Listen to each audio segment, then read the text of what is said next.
A gente vai conversar mais uma vez agora, a gente vai voltar no assunto, né, da operação que resgatou mais de 200 trabalhadores no Rio Grande do Sul, em Bento Gonçalves, em situação análoga à escravidão. A gente já falou no começo do programa, mas agora a gente recebe o ministro Lélio Correia, presidente do Tribunal Superior do Trabalho. Ministro, seja muito bem-vindo ao ICL. Desde já eu agradeço a oportunidade de recebê-lo hoje. Bom dia. Bom dia, Vivian. Bom dia, William De Luca, meu amigo Eduardo Moreira. Um prazer estar aqui. Obrigado pelo convite, embora o tema seja um tema árduo para o Brasil do século XXI, né? Exatamente, ministro, isso que eu ia perguntar para o senhor, né? É incrível a gente viver uma situação como essa em pleno século XXI. Não é o único exemplo, infelizmente, que a gente tem no Brasil, mas é importante a gente só para dar mais dados aqui para a nossa audiência. Essas pessoas foram trazidas, em sua maioria, da Bahia, vieram do Nordeste, com uma promessa de trabalho a 3, 4 mil reais, um trabalho totalmente legalizado, e não foi o que aconteceu com elas. E elas foram trazidas por uma empresa que oferece mão de obra para grandes vinícolas durante a colheita de uva, e a gente já falou que o nome das empresas, vou repetir mais uma vez, a Salton, a Aurora e a Cooperativa Garibaldi. Então, acho que eu tenho duas perguntas para a gente iniciar. Primeiro isso, né, absurdo em pleno século XXI, e esse não é o único exemplo que a gente tem no Brasil. E o segundo é, como é que se responsabiliza essas grandes empresas? Porque não dá para dizer, como as notas que a gente viu, em sua maioria, de que elas, enfim, confiam no trabalho da terceirizada ou tentar jogar toda a responsabilidade para a terceirizada. Essas empresas também precisam se responsabilizar por esse crime, não, ministro? Pois não, Vivian.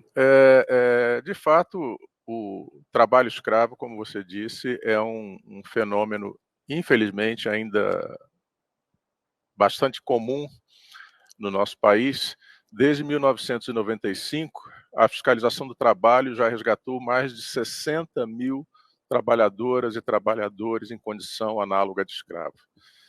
Desses, cerca de 46 mil eram trabalhadores rurais e um pouco mais de 13.500 trabalhadores nas áreas urbanas.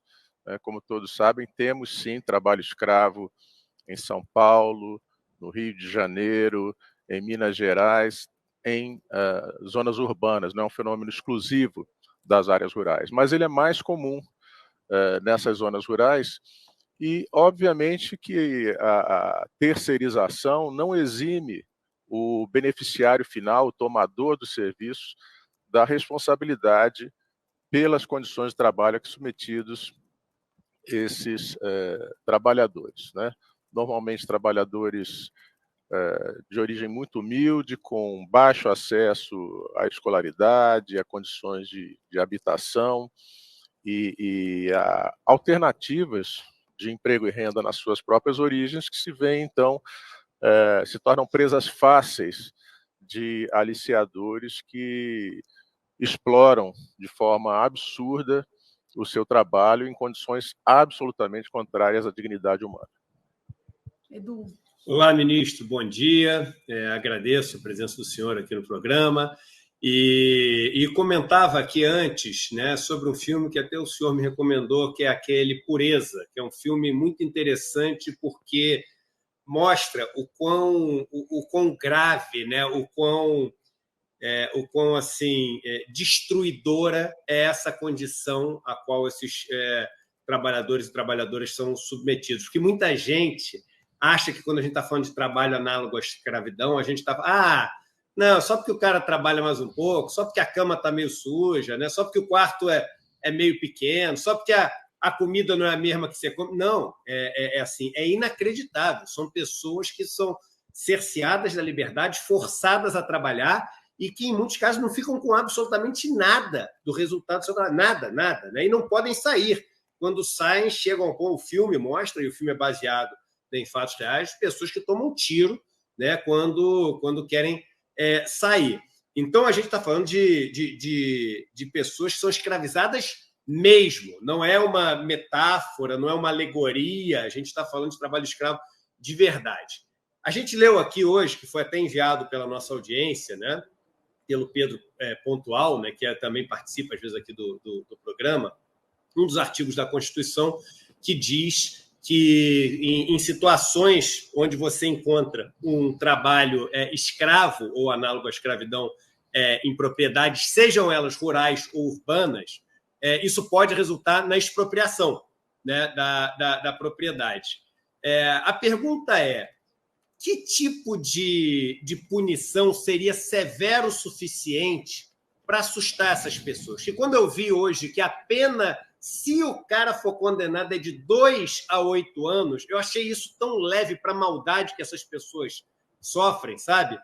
Então a pergunta é: que tipo de pena hoje existe que é capaz de dar medo nas pessoas para poderem, enfim, usar esse trabalho em condições análogas à escravidão?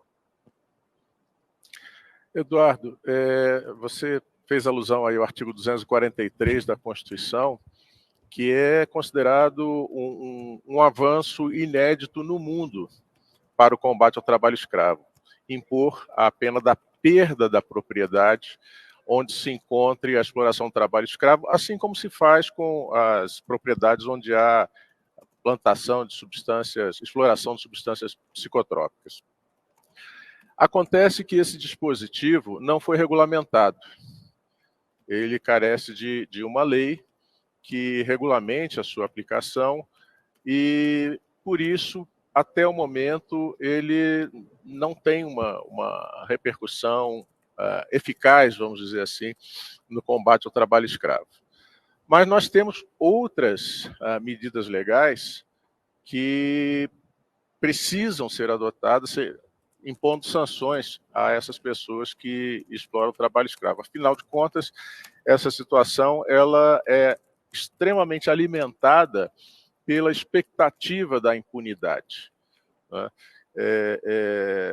Nós temos, por exemplo, as indenizações por danos morais coletivos, porque todos sabem, as multas que são impostas pela CLT, elas têm um valor econômico muitas vezes inexpressivo. Então, essas indenizações por danos morais coletivos, normalmente pleiteadas pelo Ministério Público do Trabalho, elas trazem uma consequência econômica mais grave para esses exploradores. E temos também a figura da lista suja, que proíbe o financiamento público de empresas envolvidas com a exploração do trabalho escravo. E aqui, voltando à pergunta da Vivian, essas consequências são aplicáveis tanto ao intermediário como ao tomador do serviço, ou seja, há um prejuízo econômico para quem admite a exploração do trabalho escravo na sua propriedade. Nós temos visto por parte do Poder Judiciário Trabalhista exemplos importantes de condenações aí que chegaram até a ordem de dezenas de milhões de reais nos casos em recalcitrância. Mas falta, Eduardo, a meu ver, uma atuação mais incisiva da Justiça Geral no que diz respeito às consequências penais. Mesmo que essa pena, Eduardo, não seja consentânea com a gravidade do crime, ela precisa ser imposta, né? Não se conhece até o momento pessoas que estejam cumprindo pena pela exploração do trabalho escravo. Nenhuma. A despeito, nenhuma. Não é? Houve algumas condenações que foram objeto de transação penal e convertidas em obrigação de entregar cestas básicas, por exemplo. Não é? Isso não pode ser admitido na medida em que enfraquece esse aparato legal e alimenta essa expectativa de impunidade. Ministro, bom dia. Os números que a gente tem visto são números de aumento no número de casos detectados de trabalho escravo no Brasil. Em 2022, 2.575 trabalhadores que estavam sendo explorados foram resgatados em 462 fiscalizações. Pelo país, um aumento de 31% no número de vítimas em relação a 2021 e 127% em relação a 2019, antes da pandemia. A maioria das vítimas eram homens negros e nordestinos, mas também foram encontradas 35 crianças. Esses casos são difíceis de serem encontrados, detectados, porque eles demandam muitas vezes uma denúncia da própria vítima. Esses casos, por exemplo, do Rio Grande do Sul, foram denúncias feitas pelas vítimas.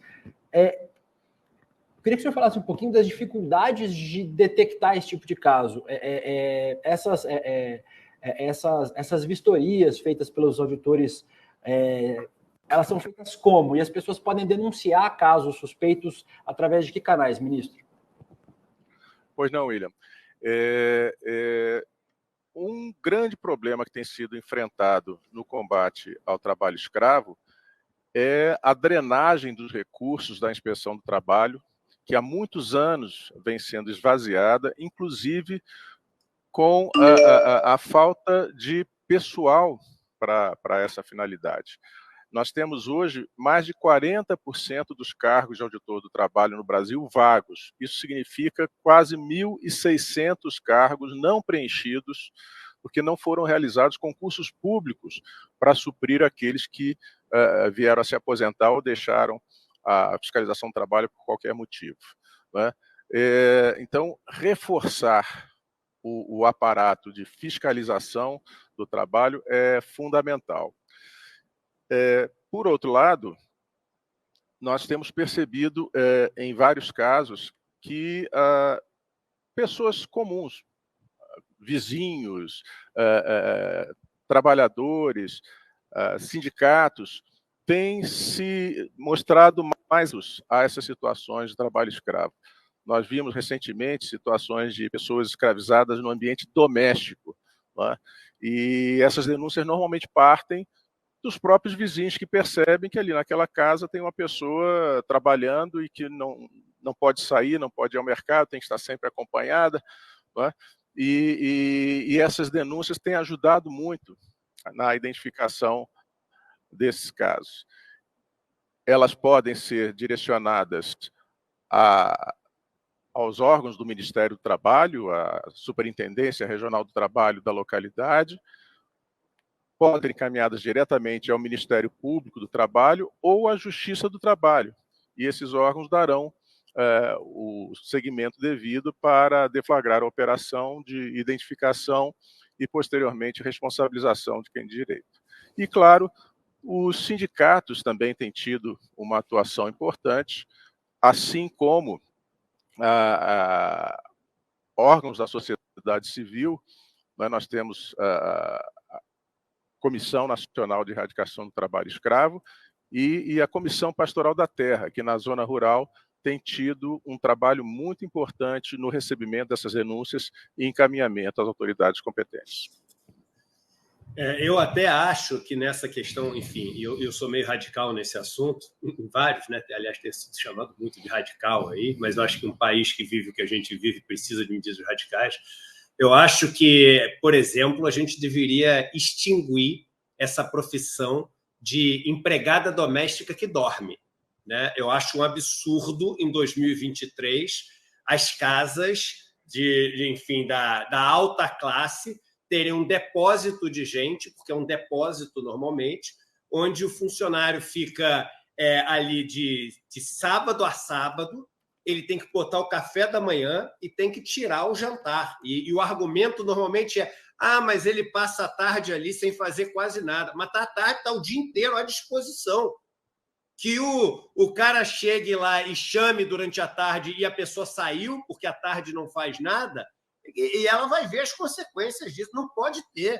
Em 2023, ter isso como algo que é legal e que acontece às dezenas de milhares de casos, se não forem centenas de milhares de casos. Mas a pessoa precisa que alguém durma ali. Então, que se regulamente uma profissão de cuidadora, que já deve existir, com piso salarial de R$5.000, com todas as condições de folga, plantão de 2 dias ou de 1 dia, folga de tantos dias, eu não sei como é que funciona a lei.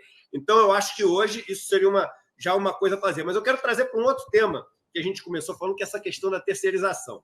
Que aí eu vou conectar os Yanomamis que a gente teve, aquele caos dos Yanomamis, e no final a gente pôs todo mundo ali atacando e não sei o que, os garimpeiros, e realmente tem que ser punidos pelo que eles estavam fazendo, mas pouco se falou sobre aqui do lado, as grandes joalherias, a Faria Lima, as DTVM, etc. São as pessoas que ganham milhões com isso.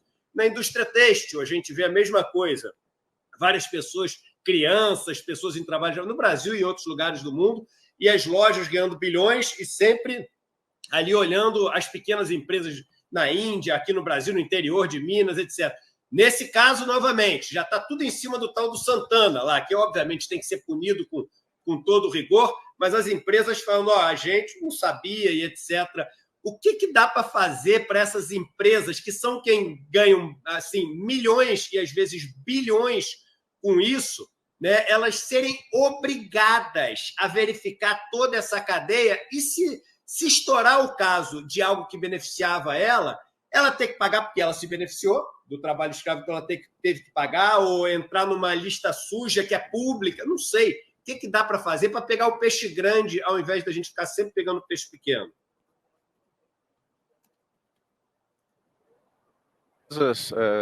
Bom, em primeiro lugar, você tem razão. A terceirização indiscriminada, ela abre uma porta perigosíssima para a precarização das relações de trabalho. Nós temos visto isso todos os dias, né?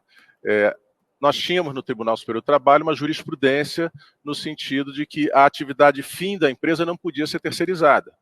Ou seja, você não pode ter uma empresa de jornalismo sem jornalistas, você não pode ter um hospital sem médicos, né?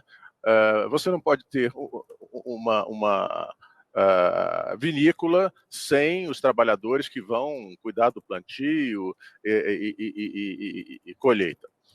Bem, esse entendimento foi reformado pelo Supremo Tribunal Federal, que adotou uma postura mais liberal, por assim dizer, em relação à terceirização.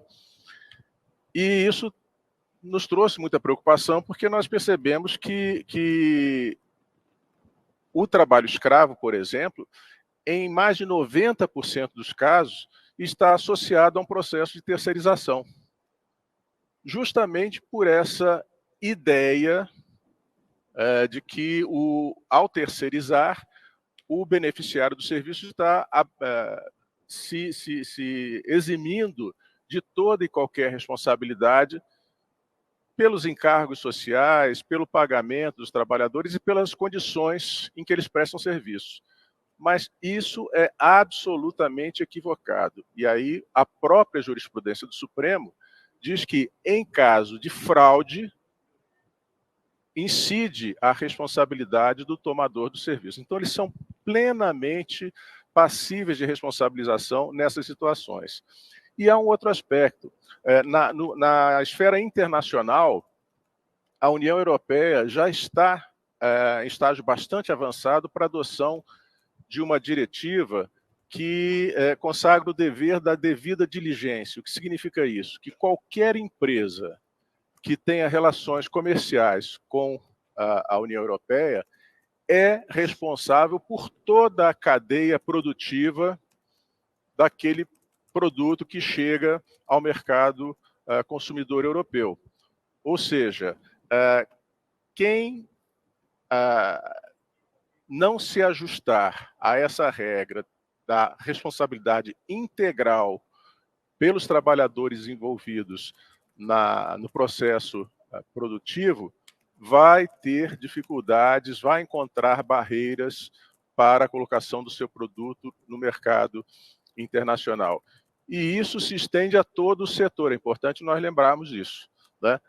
Não é só aquela empresa que fere a lei que sofre essas consequências. Isso traz um prejuízo para todo o setor produtivo, de forma que é do interesse dos próprios empresários que essas situações não se repitam. Ministro, o que a gente espera também, a gente agradece mais uma vez a oportunidade de tê-lo conosco hoje no ECL, já fica também aqui o convite para uma nova oportunidade para voltar aqui, que foi muito bom. Obrigada, um ótimo trabalho e uma excelente semana. Um ótimo abraço, muito obrigado, presidente. Vivian. Muito obrigado, Eduardo. Muito obrigado, William. Fiquem com Deus. Um ótimo dia para vocês. Obrigado, ministro. Bom trabalho.